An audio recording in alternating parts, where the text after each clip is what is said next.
The shuttle descended through thick clouds of orange dust, shaking violently as it cut through the atmosphere of Valkyr Prime. Inside, 53 young beings from across the galaxy sat in rows of hard metal seats, each one wearing the same gray uniform of the Galactic Military Academy. They came from different worlds, different species, different backgrounds. Some had scales, others had fur, some had multiple eyes, and a few had no eyes at all. But they all shared one thing in common. They had all been selected for the most elite military training program in the known universe. In the last row, pressed against the cold metal wall of the shuttle, sat a small human girl. She was perhaps 17 standard years old, though it was difficult to tell with humans. Her hair was dark brown, cut short and practical, and her eyes were a pale gray that seemed almost silver in certain lights. She was small for her species, standing barely 5 feet tall, and she weighed less than most of the equipment packs that the other cadets carried. Her name was written on a small tag pinned to her uniform. It read simply, Kira Voss. Unlike the other cadets who talked excitedly or nervously with each other, Kira sat completely silent. Her hands rested on her lap, perfectly still. Her face showed no expression. She did not look around at the others. She did not react when the shuttle shook hard enough to throw some cadets against their restraints. She simply sat there, breathing slowly, watching nothing in particular. The cadet sitting next to her was a Torvax, a species known for their blue skin and for muscular arms. His name was Grath, and he had been trying to start a conversation with Kira for the past 20 minutes. He had received nothing in response except silence. Grath leaned closer to her and spoke again, raising his voice over the noise of the shuttle engines. He asked her where she was from, what planet, what system. Kira did not turn her head. She did not acknowledge him at all. Grath frowned and looked at the cadet on his other side, a tall insectoid creature named Vix who had compound eyes that reflected the dim lights of the shuttle. Grath told Vix that he thought there was something wrong with the human. He said she had not spoken a single word since they boarded the shuttle 6 hours ago. He said she had not eaten anything, had not used the refresher unit, had not moved except to breathe. Vix clicked her mandibles in the pattern that indicated curiosity among her species. She leaned forward to look past Grath at the small human girl. Vix observed that humans were known to be social creatures. She said it was unusual for one to be so completely silent. She suggested that perhaps the human was afraid, or perhaps she was sick. Grath shook his head. He said he had seen fear many times, in many species. This was not fear. The human's eyes were not wide, her breathing was not fast, her muscles were not tense. If anything, she seemed completely relaxed, like someone who was waiting for something that they knew was coming. The shuttle broke through the final layer of clouds, and, suddenly, the view through the small windows became clear. Below them stretched the massive complex of the Galactic Military Academy. It covered hundreds of square kilometers of rocky desert, a collection of towering buildings, training grounds, weapons ranges, and dormitory blocks. Ships of all sizes flew in and out constantly, carrying cadets, instructors, equipment, and supplies. In the center of everything stood the famous spire, a tower of black metal that rose nearly a kilometer into the sky. It was said that the commandant of the academy lived at the very top, watching everything that happened below. The shuttle touched down on a landing pad surrounded by hundreds of other shuttles, all unloading their cargo of new cadets. The noise outside was tremendous. Drill instructors were shouting orders in a dozen different languages. Ground vehicles were moving equipment. Older cadets were marching in formation toward various buildings. Above it all, the hot sun of the Valkyr system beat down relentlessly, making the air shimmer with heat. The shuttle doors opened, and the cadets began filing out. Kira stood up when it was her turn, moving with a fluid grace that seemed strange for someone so small. She walked down the ramp and stepped onto the dusty ground of Valkyr Prime, her eyes moving slowly across the chaos of the landing field. She did not squint against the bright sun like many of the other cadets did. She did not flinch at the noise. She simply took it all in, processing, analyzing, categorizing. A large Kathrani drill instructor spotted her immediately. The Kathrani were massive creatures, nearly 3 meters tall, covered in thick gray hide and possessing strength enough to crush metal with their bare hands. This particular instructor had scars covering most of his face and body, marks of countless battles and conflicts. He marched directly toward Kira, his heavy footsteps shaking the ground with each stride. He stopped directly in front of her, looming over her tiny form like a mountain over a pebble. He demanded to know her name, her home world, her reason for being here. His voice was like thunder, designed to intimidate, to break down resistance, to establish dominance from the very first moment. Kira looked up at him. Her expression did not change. She did not speak. The instructor leaned down closer, his hot breath washing over her face. He repeated his demands, louder this time. He said that when a superior officer asked a question, a cadet answered immediately. He said that failure to respond was insubordination. He said that insubordination was punished severely at this academy. Kira reached slowly into her pocket. The instructor tensed, ready for anything. But all she pulled out was a small data pad, barely larger than her palm. She turned it toward him so he could see the screen. On it was written a simple message: I cannot speak. I am mute.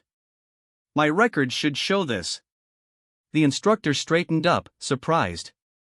He took the data pad from her and scrolled through the information displayed on it. His expression shifted from anger to confusion to something that might have been pity. He handed the pad back to her and told her to fall in with the others. His voice was quieter now, less aggressive. He watched her walk away with an expression that suggested he was already writing her off as a failure. The other cadets had witnessed this exchange. Whispers spread through their ranks like ripples on water. A mute human at the Galactic Military Academy. How could she give orders? How could she call for help? How could she coordinate with her squad in the chaos of battle? It seemed impossible. It seemed like a mistake. Surely she would be sent home within the first week. Kira found her place in the formation without difficulty. She stood at attention with perfect posture, her eyes forward, her breathing steady. If she heard the whispers, she gave no indication. If she cared about the doubts of the others, it did not show on her face. She simply waited, patient and still, like a stone in a river that lets the water flow around it without being moved. The opening ceremony took place in a massive amphitheater that could hold thousands of beings. The new cadets were seated in the lower sections while older cadets, instructors, and administrative staff filled the upper levels. At the center of the stage stood the commandant, an ancient Valthori whose silver scales reflected the stage lights like a mirror. The Valthori were known for their wisdom and their ruthlessness in equal measure, and this one had led the academy for over 200 standard years. The commandant's speech was traditional, covering the history of the academy, the honor of service, the expectations placed on every cadet. She spoke of the enemies that threatened civilized space, the pirates and raiders and hostile empires that would destroy everything if given the chance. She spoke of the need for strong warriors, for brilliant tacticians, for soldiers who would sacrifice everything to protect the innocent. She spoke of failure and success, of those who had graduated with honors and those who had washed out in disgrace. Kira listened to every word. Her eyes were fixed on the commandant, studying her movements, her gestures, the subtle changes in her tone. She was learning, cataloging, storing information for later use. The commandant was not just giving a speech. She was demonstrating leadership, showing how a true commander carried themselves, how they inspired and intimidated in the same breath. After the ceremony, the cadets were divided into their assigned units. Kira was placed in Unit 17, one of 50 units that made up the current class of first-year cadets. There were 12 beings in Unit 17, representing 8 different species. Kira was the only human.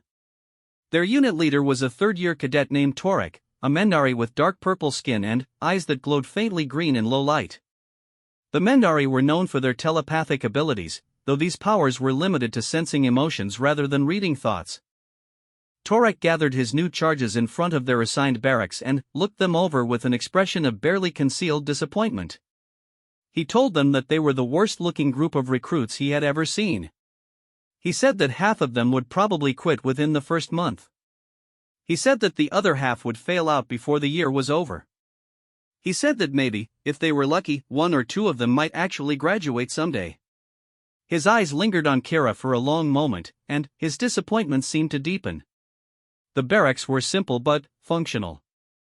Each cadet had a bunk, a locker, and a small personal space that measured exactly 2 meters by 1 meter. The bunks were stacked 3 high, and Kira's was on the top level, requiring her to climb a small ladder each night. She did not complain about this arrangement. She did not complain about anything. Her bunkmates watched her unpack her single small bag with curiosity. She had brought almost nothing. A few changes of underclothes, a small collection of data chips, a worn photograph that she tucked under her pillow without letting anyone see what it showed. That was all. No personal items, no comfort objects, no entertainment devices. Just the bare essentials for survival. The first night, the cadets in Unit 17 tried to introduce themselves to each other. They shared their names, their homeworlds, their reasons for joining the academy. Some wanted glory. Some wanted to escape difficult situations at home. Some came from military families with long traditions of service. Each one had a story, and each story was different. When it came to Kira's turn, she simply held up her data pad with a message that read, "My name is Kira Voss. I am from Earth. I am here to learn." The other cadets waited for more, but nothing more came. After a moment of awkward silence, they moved on to the next person. That night, while the others slept, Kira lay in her bunk with her eyes open, staring at the ceiling. The sounds of the barracks surrounded her. 12 different species breathed in 12 different rhythms. Some snored, some clicked, some made soft whistling sounds through their respiratory organs. Outside, the wind of Valkyr Prime howled across the desert, carrying sand against the walls of the building. Kira did not sleep. She waited. The first morning began before dawn. Alarms screamed through the barracks at a volume designed to cause maximum disorientation. Lights blazed on at full intensity. Instructors burst through the doors, shouting orders and throwing equipment at any cadet who moved too slowly. It was chaos, deliberate and calculated, designed to test how the new recruits responded to stress and confusion. Kira was out of her bunk and standing at attention before the first instructor finished shouting. Her uniform was already on, neat and proper, her bunk already made with perfect precision. She had prepared everything while the others slept, anticipating exactly this kind of wake-up call. The instructor who approached her looked surprised, then suspicious, then grudgingly impressed. The physical training that followed was brutal. Running in full gear across kilometers of rocky desert. Climbing walls designed to test the limits of different species' anatomies. Swimming through pools of thick liquid that made movement difficult. Fighting through obstacle courses that included everything from laser grids to gravity wells to rooms filled with disorienting gas. Kira completed every exercise. She was not the fastest. She was not the strongest. Her small human body could not compete with the raw physical power of the larger species. But she never stopped. She never slowed down. She never showed any sign of pain or exhaustion, even when she was clearly suffering. Her face remained expressionless throughout, a mask of complete control. The other cadets began to notice something strange about the mute human girl. She never made a sound, not even when she was hurt. When she fell during the climbing exercise and scraped her arm badly enough to draw blood, she simply got up and continued climbing without any indication that she had felt anything. When the disorienting gas made others cry out in confusion, she moved through it silently, her breathing controlled through a technique that nobody recognized. By the end of the first day, several cadets had already requested transfers or submitted withdrawal applications. The training was too hard, they said. The conditions were too harsh. They had not expected anything like this. But Kira was still there, still silent, still watching everything with those pale gray eyes. The academic portions of the training were just as demanding as the physical ones. Cadets were expected to learn tactics, strategy, weapons systems, ship operations, alien cultures, diplomatic protocols, and 100 other subjects. Examinations were frequent and merciless. Failure meant extra duties, reduced privileges, and public humiliation. Kira could not participate in the verbal discussions that made up much of the instruction. She could not answer questions when called upon by instructors.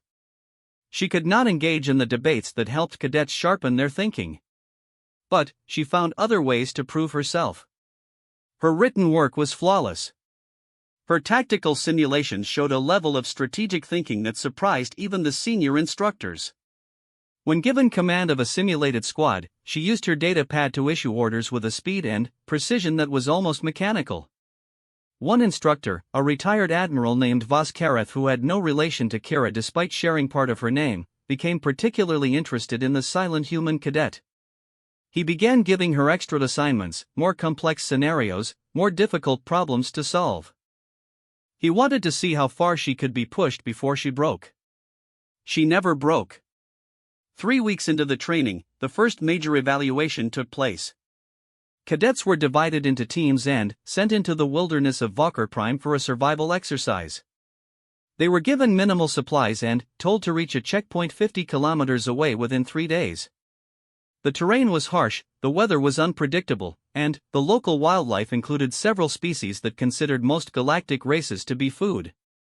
Unit 17 set out together, 12 cadets with 12 different ideas about how to proceed.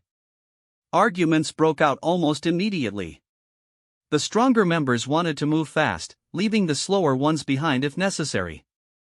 The more cautious members wanted to proceed carefully, avoiding any unnecessary risks. Nobody could agree on a route, a pace, or a strategy. Kara watched the arguments without participating. She studied the terrain, the weather patterns, the behavior of the local creatures. She analyzed the strengths and weaknesses of each member of her unit. She calculated distances, times, energy expenditures, and probability of success for various approaches. When the arguing had gone on for almost an hour, she stepped forward and held up her data pad. On it was a detailed plan. Routes with alternatives for different weather conditions. Rest schedules optimized for the recovery needs of each species in the group. Assignments that put each cadet's strengths to best use. Everything was laid out with perfect clarity. Torek, their unit leader, looked at the plan with skepticism. He was a third-year cadet, experienced and proud. Taking orders from a first year, especially a mute human who had been here less than a month, seemed ridiculous. But the other cadets were tired of arguing, and the plan was clearly better than anything anyone else had proposed. Reluctantly, Torek agreed to follow it. The next 3 days were difficult but manageable. Kara's plan accounted for almost everything. When unexpected problems arose, she quickly adjusted, sending updated instructions through her data pad. She seemed to know exactly how much each cadet could handle, pushing them to their limits but never beyond. She positioned the strongest members where they were needed most and protected the weaker ones without making them feel useless. Unit 17 reached the checkpoint with 6 hours to spare. They were the first unit to arrive. More importantly, they arrived with all 12 members intact and healthy, something that only 2 other units would manage to accomplish. The instructors were impressed. They wanted to know who had been responsible for the unit's success. The other cadets looked at each other, and then, one by one, they pointed at Kara. The silent human girl who could not speak a single word had led them to victory through nothing but her mind and her data pad. Word spread quickly through the academy.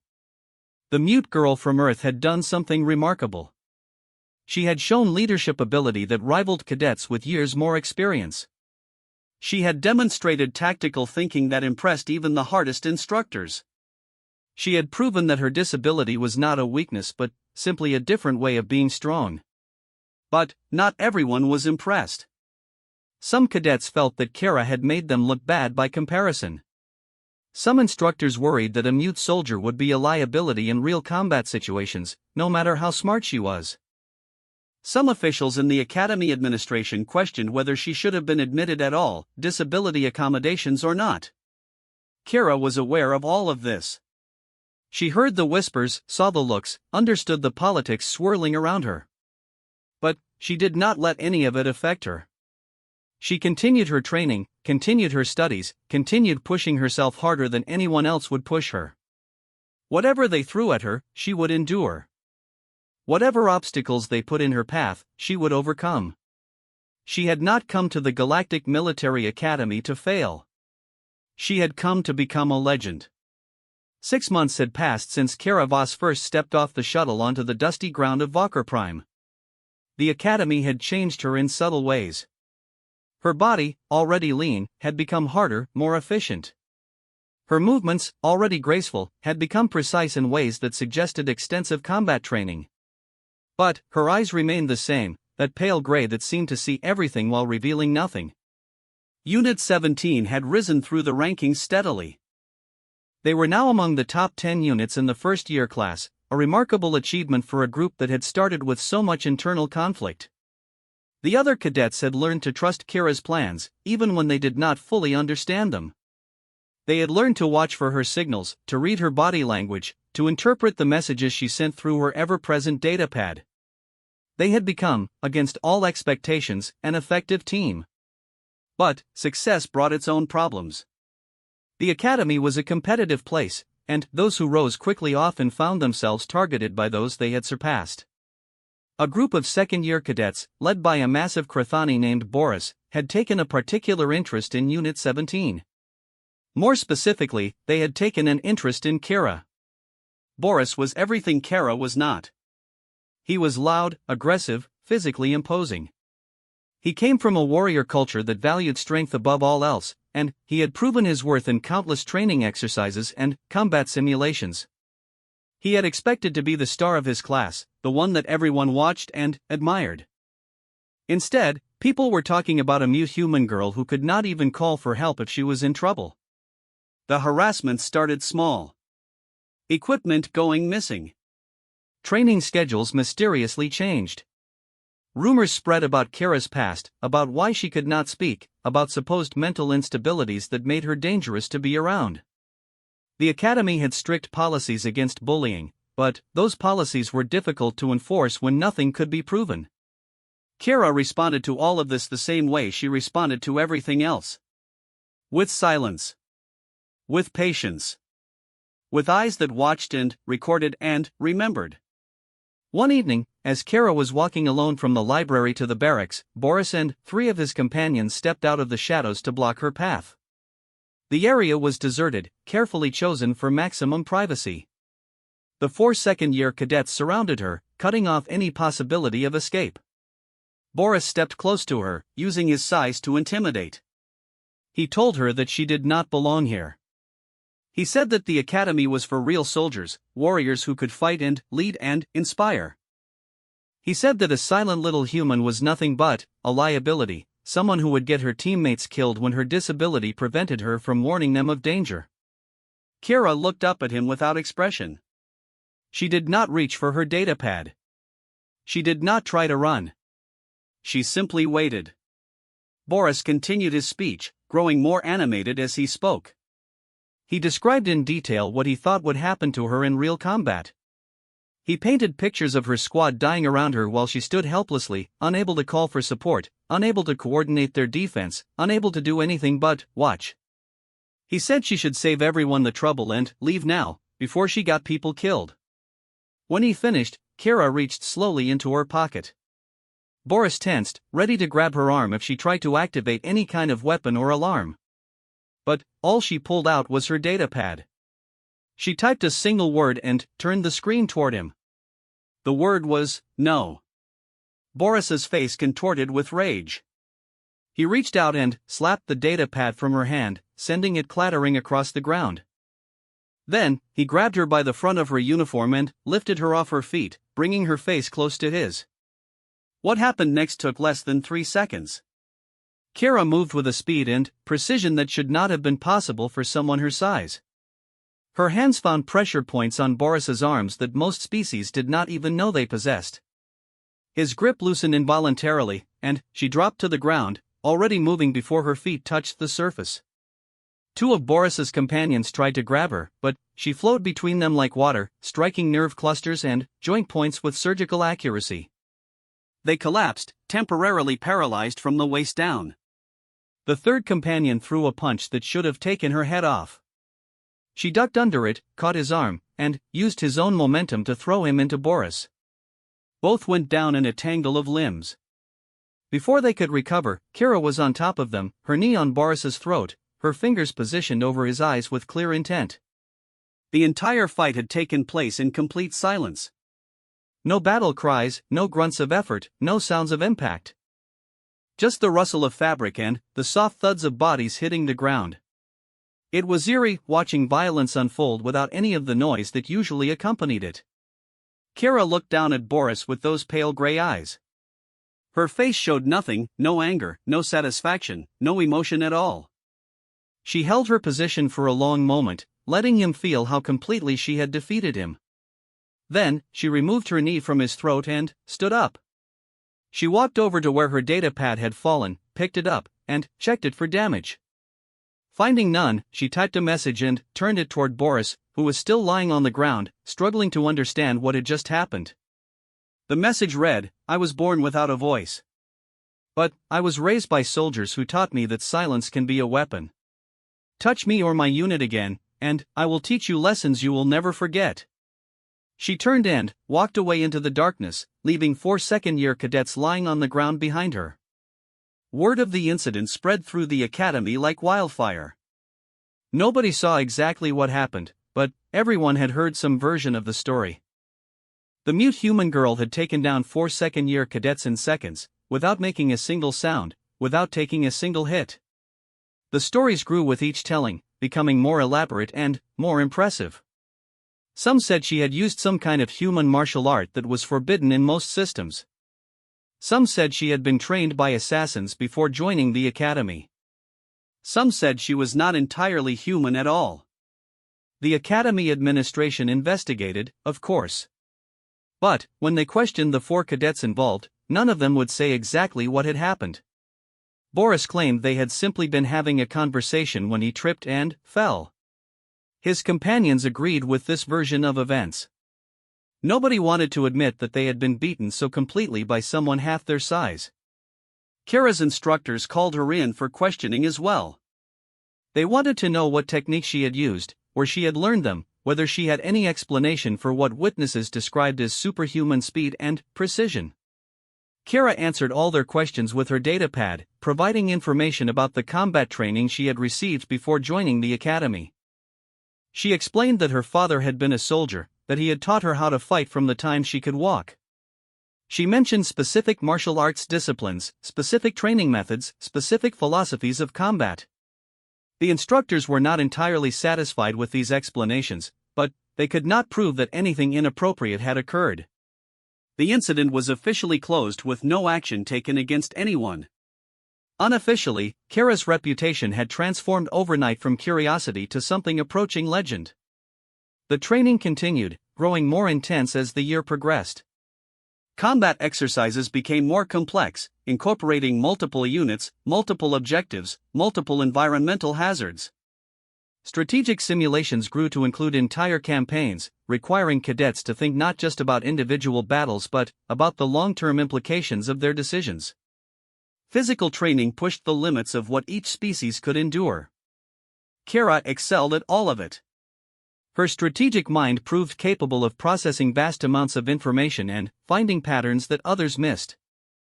Her physical abilities, enhanced by whatever training she had received before the academy, allowed her to match cadets who should have been far superior to her. And her silence, once seen as a disability, had become something else entirely. It had become a mystique, a legend, a source of power rather than weakness. The cadets of Unit 17 had learned to follow her without hesitation. They had seen what she could do in the wilderness survival exercise. They had heard the stories of what she had done to Boris and his companions. More importantly, they had experienced her leadership firsthand, watching her guide them through challenges that should have been impossible. Graf, the Torvax who had tried to talk to her on the shuttle so many months ago, had become one of her most loyal supporters. His 4 arms made him invaluable in physical tasks, but his true value was his voice. He had learned to interpret Kira's signals, to translate her intentions into verbal commands that could be heard across a battlefield. When she pointed, he shouted. When she gestured, he explained. They had developed a partnership that made both of them more effective than either could have been alone. Vix, the insectoid cadet, had found her own role as well. Her compound eyes could see in spectrums that most species could not, and her quick mind made her an excellent analyst. She worked alongside Kara in tactical planning sessions, helping to gather and process the information that Kara's strategies required. Together, they could see a battlefield from angles that their opponents never considered. The rest of Unit 17 had found their places too.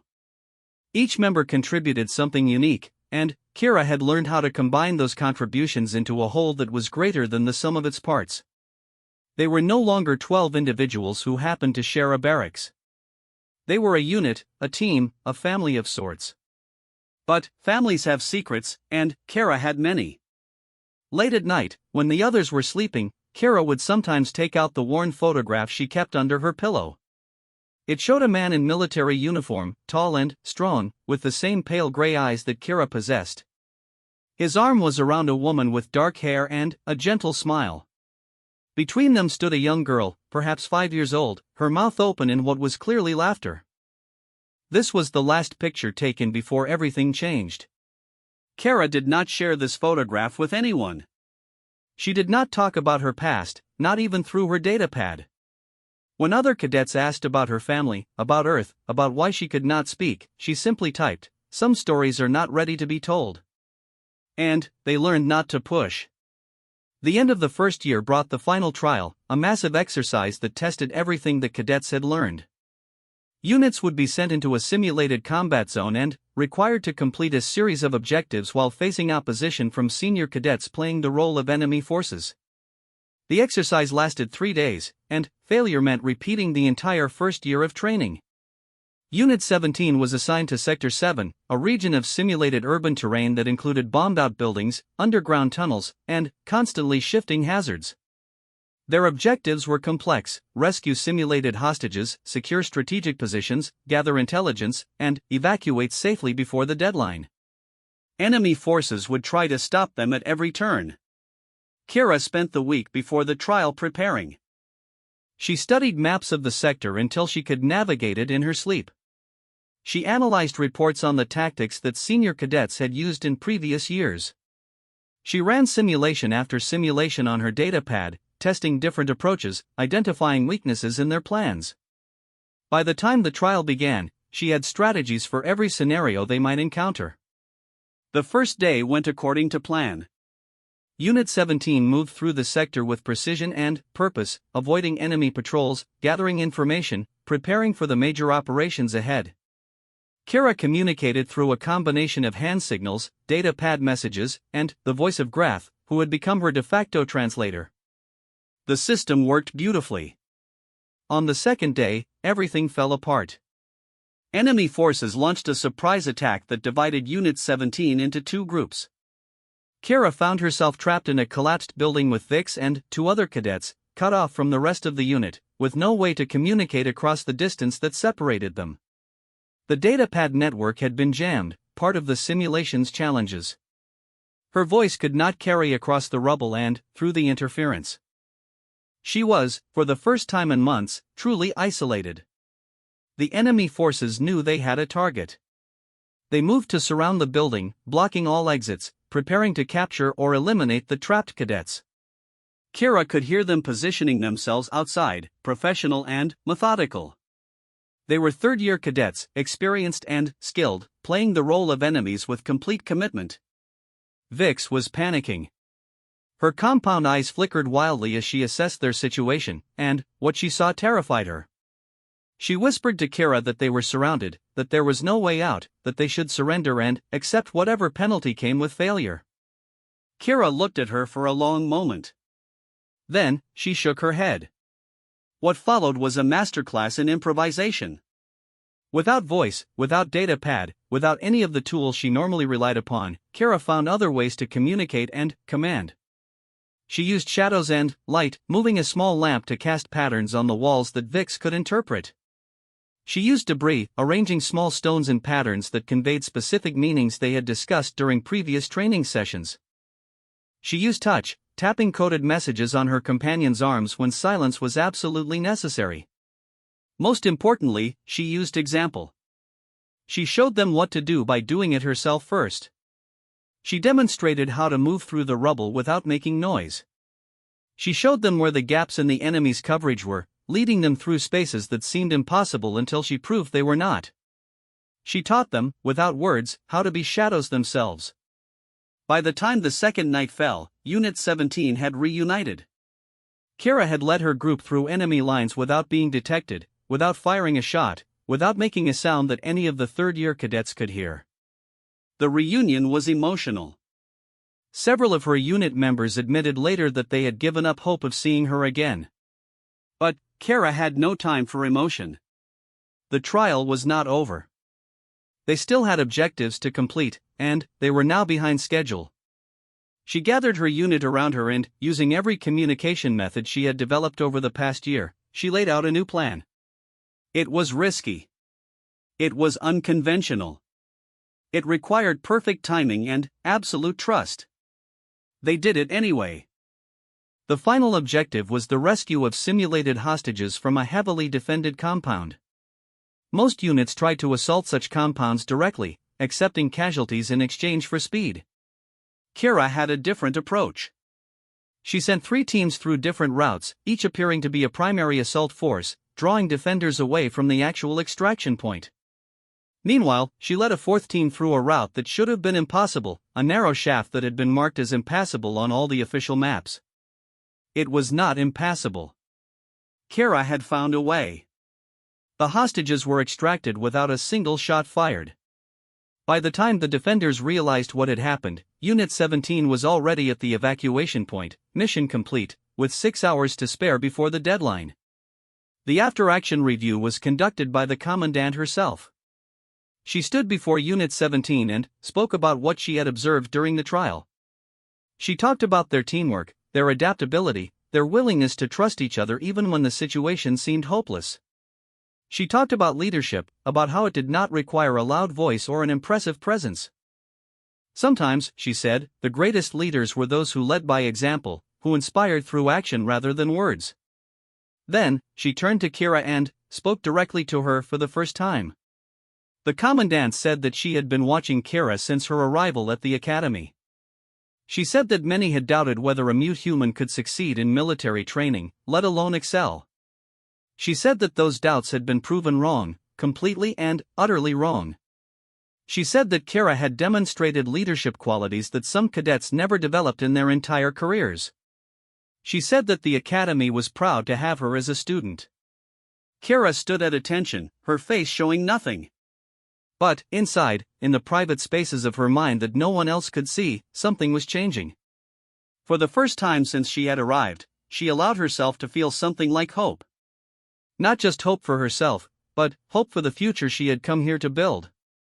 The Commandant concluded by announcing that Unit 17 had achieved the highest score in the final trial in over 15 years. They would be moving into the second year with commendations on their records and their choice of advanced specializations.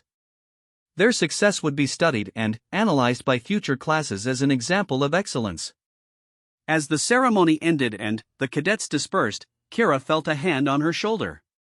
She turned to find Grath standing there, his forearms crossed in the pose that his species used to show deep respect. He told her that he had been wrong about her. He said that when he first saw her on the shuttle, small and silent and alone, he had thought she was weak.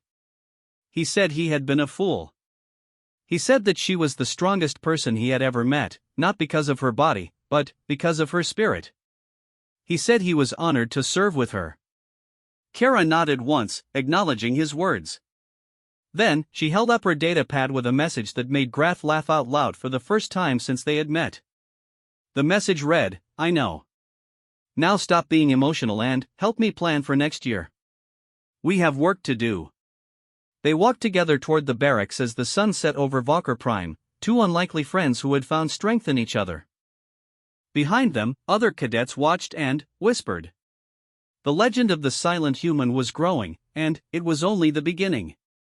The third year at the Galactic Military Academy was supposed to be different. Cadets who made it this far were no longer students in the traditional sense. They were warriors in training, preparing for the realities of actual combat, actual command, actual responsibility for lives other than their own. The exercises became more dangerous, the simulations more realistic, the expectations more demanding. Kara Voss had changed as well. She was 20 standard years old now, no longer the small girl who had stepped off a shuttle 3 years ago. Her body had filled out with hard muscle, the result of endless training and conditioning. Her movements had become even more efficient, every gesture purposeful, every action deliberate. And her reputation had grown to the point where instructors used her name as an example in lessons about unconventional leadership. But, with reputation came scrutiny. The Academy administration had received inquiries from various military commands across the galaxy, all wanting to know more about the silent human who had achieved the impossible. Some wanted to recruit her for their own forces.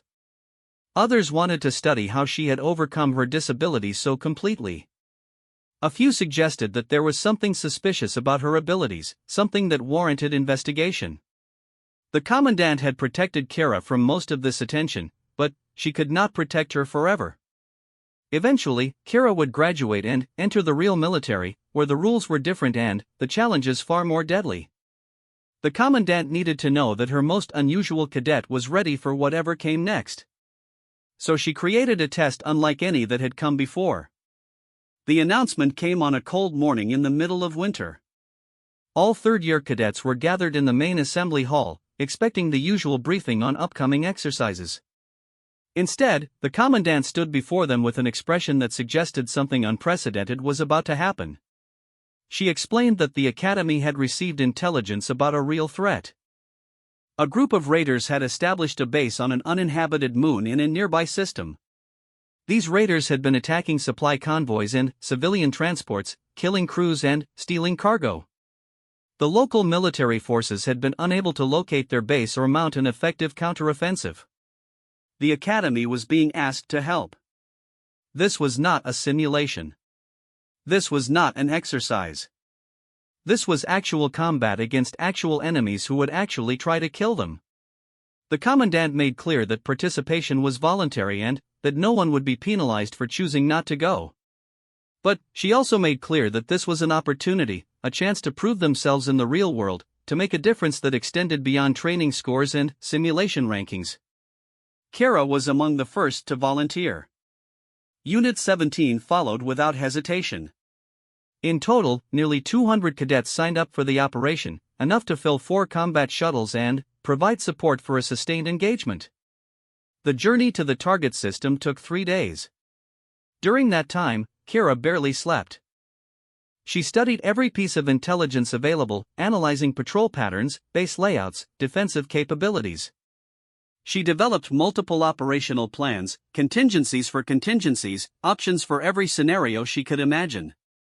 Her datapad was constantly active, sending messages to other unit leaders, coordinating strategies, building the foundation for what would come. The other cadets noticed her intensity. Some were impressed. Others were worried. Grath approached her on the second night, finding her alone in the shuttle's small observation deck, staring out at the stars.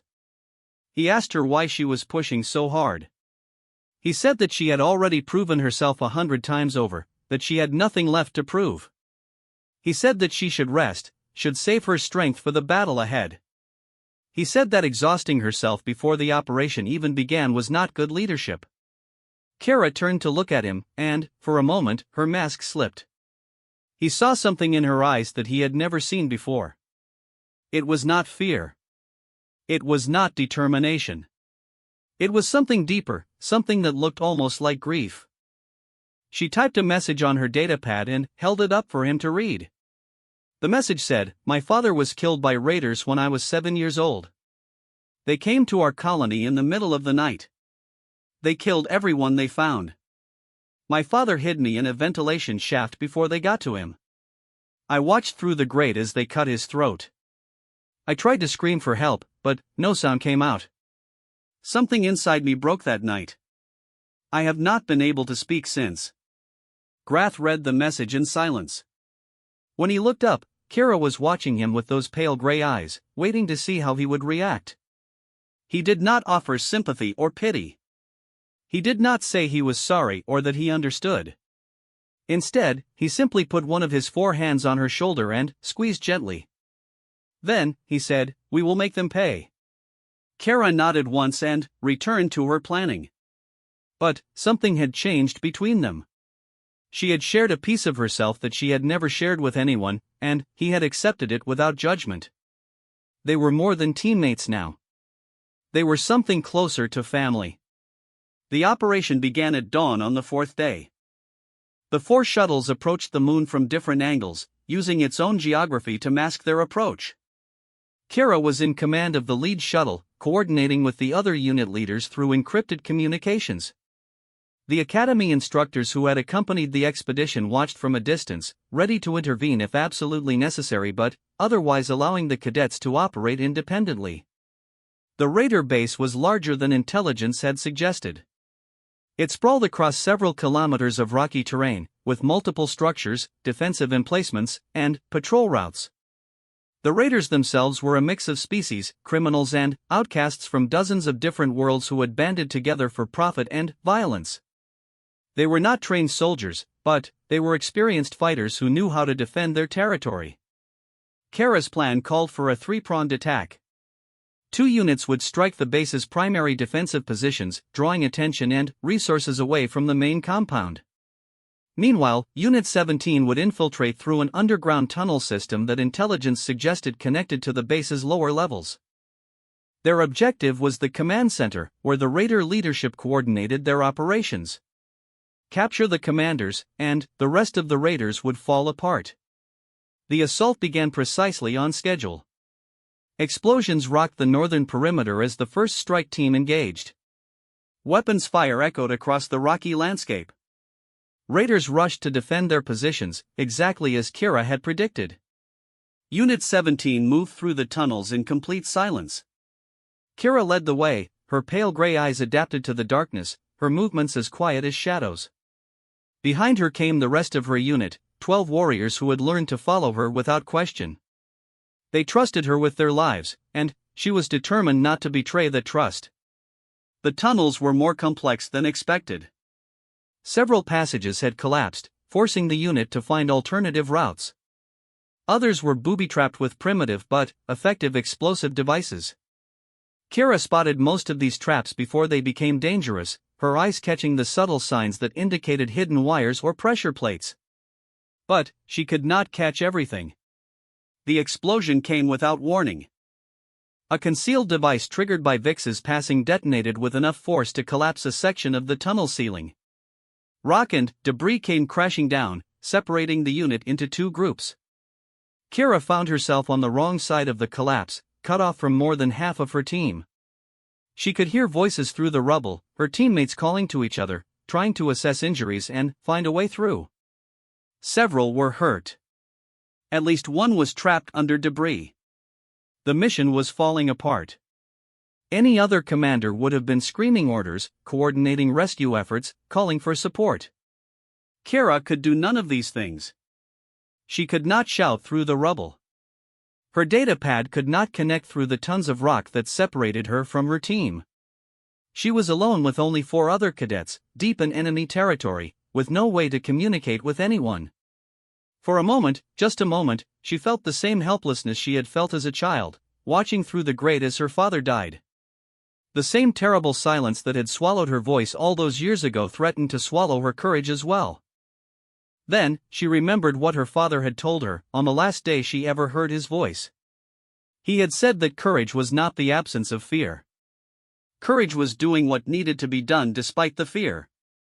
He had said that the strongest warriors were not those who felt no fear, but those who refused to let fear stop them. Kira closed her eyes, took 3 deep breaths, and opened them again. Her moment of weakness was over. She had a mission to complete. She signaled to the 4 cadets with her. Using the hand signals and body language they had developed over 3 years of training together, she communicated a new plan. They would continue to the command center. The others would dig themselves out and follow when they could. Until then, 5 would have to do the work of 12. They moved forward through the tunnels, faster now but no less careful. Time was running out. The diversionary attacks would not last forever, and, once the raiders realized what was happening, they would reinforce the command center. Kira needed to get there first.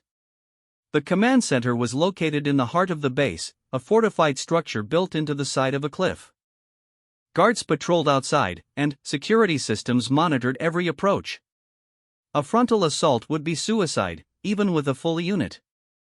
With only 5 cadets, it was impossible. So Kara did something that no one expected. She walked out of the shadows and let the guards see her. The raiders reacted immediately, weapons coming up, shouts of alarm echoing through the rocky canyon. They saw a small human female, unarmed and alone, walking toward them as if she owned the place. They did not understand what was happening, and that confusion cost them precious seconds. In those seconds, the 4 cadets behind Kira struck from different angles. They had been positioned exactly where she needed them, waiting for her signal. The guards fell before they could fire a shot, taken down by precise, non-lethal strikes that left them unconscious but alive. Kara reached the command center door and found it locked with a complex security system. She did not have the codes or the technical knowledge to bypass it. But she had noticed something during her approach, something the raiders had been too careless to hide. The ventilation shaft. It was small, barely large enough for a human child. No adult raider could have fit through it, which was why they had not bothered to secure it properly. But Kara was not much larger than she had been as a child. Her body was compact, flexible, trained for exactly this kind of infiltration. She climbed. The shaft was darkened, cramped, full of dust and debris that made breathing difficult. Kara moved through it inch by inch, feeling her way forward, trusting her sense of direction to lead her where she needed to go. She thought of her father, of the ventilation shaft he had hidden her in so many years ago. She had entered that shaft as a frightened child. She emerged from this one as a warrior. The command center was smaller than she had expected, containing only a handful of raiders clustered around a holographic display that showed the ongoing battle outside. They were arguing about what to do, whether to reinforce the perimeter or retreat to their ships.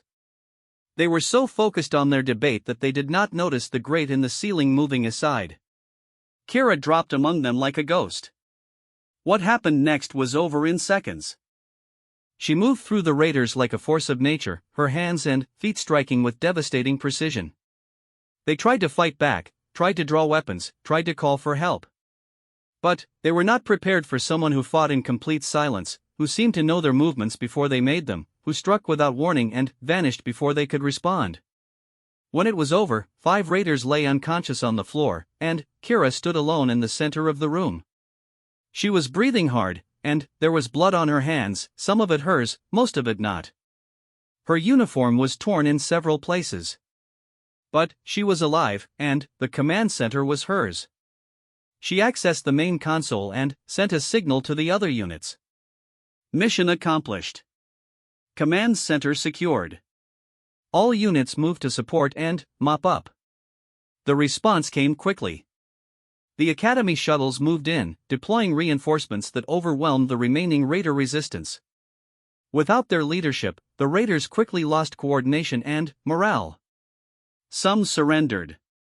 Others tried to flee and were captured. Within 2 hours, the base was completely secured, and the threat had been eliminated. The aftermath was chaotic.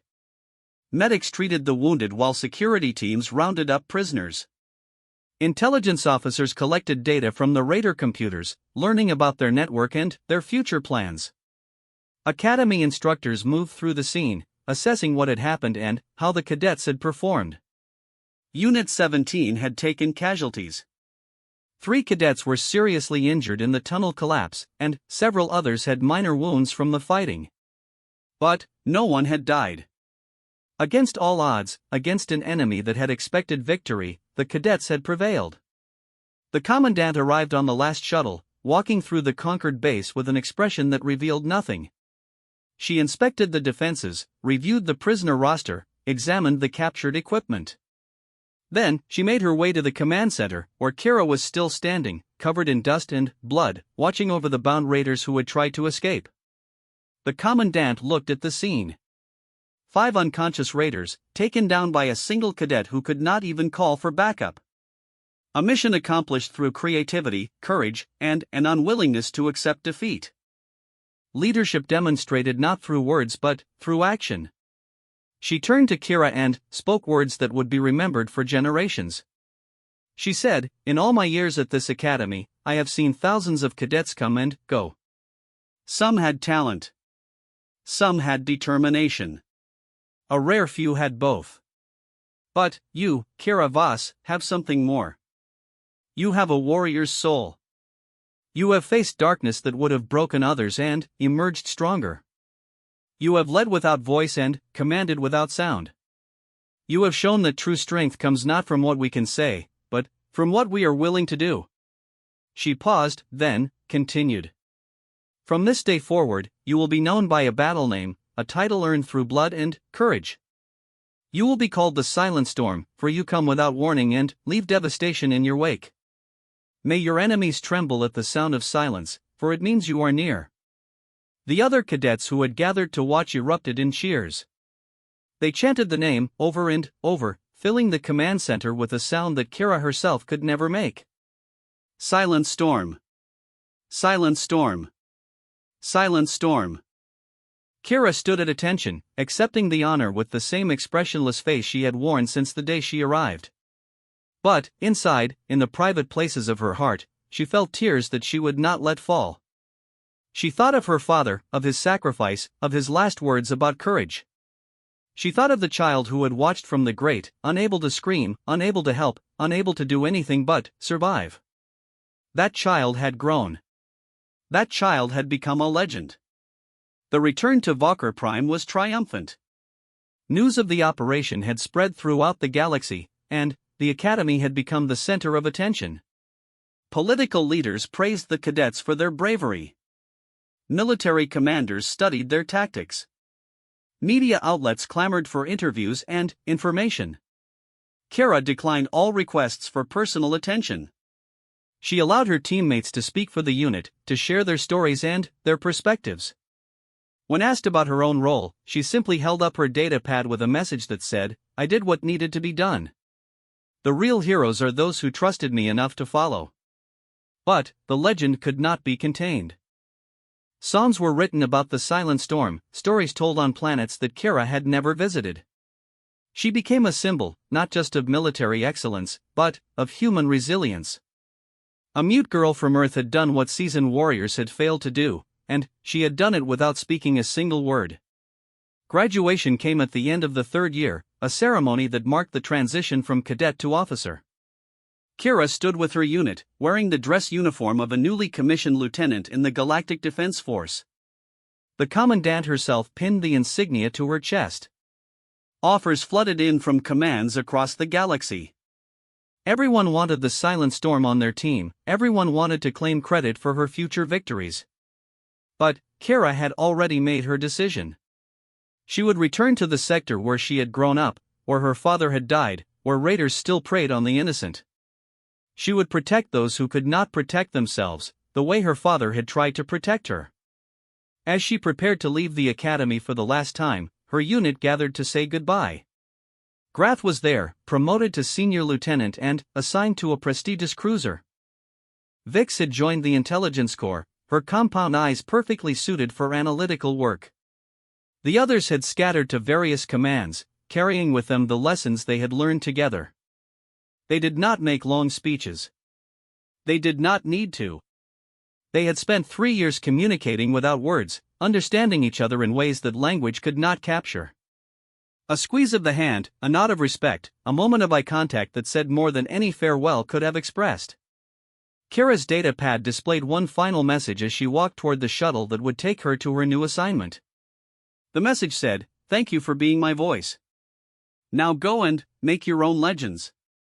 She boarded the shuttle and watched through the viewport as Valkyr Prime grew smaller and smaller behind her.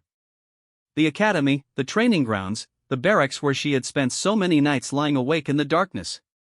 All of it fading into the distance, becoming memory. But the legend would never fade.